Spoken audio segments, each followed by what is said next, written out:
Hi, I'm Simone Taylor, the Local Studies Officer here at the Western Plains Cultural Centre, and I'm here with Phil Aitken, the Education Officer, and we've got the Sudan jacket here in front of us.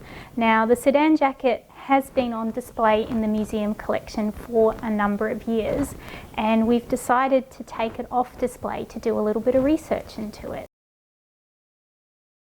What's interesting is that as time has gone on, as we get access to other information that institutions around the country are putting online, makes it easier for us in the smaller regional galleries and museums to do research that might not have been so easy in the past. So this is a great opportunity now where we have an item, we can start looking into it and the provenance, and fairly sort of efficiently start sort of finding out a bit more information about an object that we might not have otherwise been able to.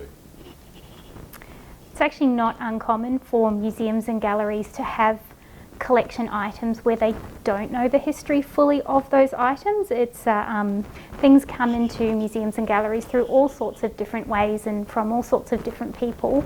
So this is just an opportunity for us to find out a little bit more about this gorgeous jacket.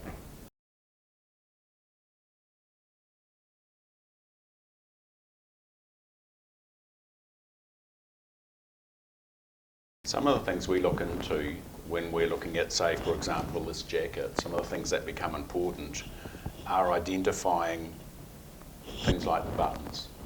These buttons we know were cast in Sydney. We can tell that because the casting information is on the back. It's Anderson's castings, and we know they were active in casting in Sydney.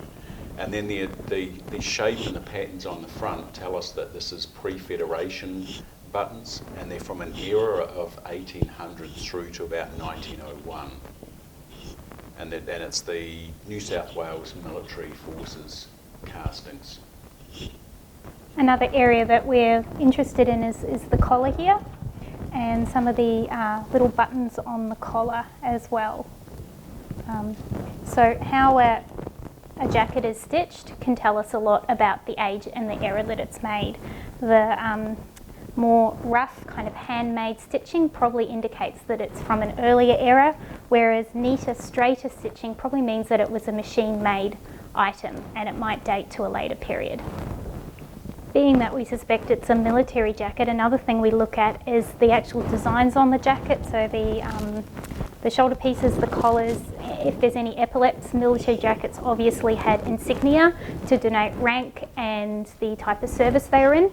This jacket's quite plain, which was interesting, and it makes us wonder what sort of service it could have been on, and even if it is a military jacket.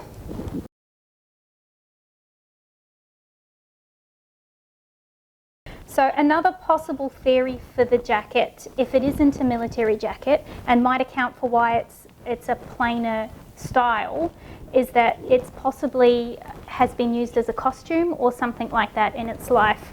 The lack of insignia and things like that would point to that there are other things that point to it being a military jacket, such as the original buttons and things like that. So where do we go from here? Well, in the short answer is we'll go where the research takes us. We, as Phil has said, don't know a lot about this item.